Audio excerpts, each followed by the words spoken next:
নমস্কার বন্ধুরা, simple life with Fatema অন্য একটি ব্লগে স্বাগতম জানাচ্ছি। আশা করি তোমরা সবাই ভালো আছো আর আমরাও ভালো আছি। সকাল সকাল স্নান করে ঠাকুর দিয়ে দিছি, ঠাকুর দেওয়া কমপ্লিট হয়ে গেছে। তারপরে হরলিক্স খেয়েছি আমরা সবাই মিলে, হরলিক্স আর বিস্কুট আমরা সবাই মিলে খেয়ে নিলাম। তারপরে দুপুরে রান্না বান্না করবো। দেখো বাজার গিয়েছিল আর অনেকগুলি সবজি নিয়ে আসলো। তারপরে মাংস এনেছিল, তাই আলুগুলি ভেজে নিচ্ছি লাল লাল করে। তারপরে পেঁয়াজ কুচি, তেজপাতা কুচি দিয়ে মশলাগুলি ভালোভাবে কষা নিচ্ছি। তারপরে মাংসগুলি দিয়ে দিচ্ছি। তারপর মাংসগুলি কষানোর পরে আলুগুলি, ভাজা আলুগুলি দিয়ে দিচ্ছি আর পরিমাণ মতো জল দিয়ে দিচ্ছি। আর কষানো মাংস খাওয়ার জন্য রেডি।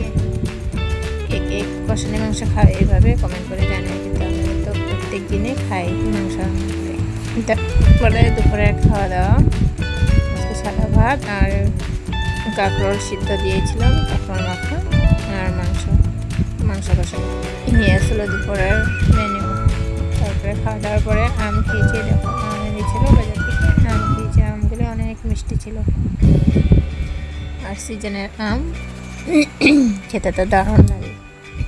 তারপরে গাছের মধ্যে দেখো অনেকগুলি ফুল ফুটে গেছিলো, দেখো তাই একটা ভিডিও করে নিলাম। ফুলগুলি দারুণ লাগছিল দেখে, ছোট ছোট ফুলগুলো দেখতে অনেক সুন্দর। তারপরে দেখো মিষ্টু শুয়েছিল, কীভাবে শুয়েছিল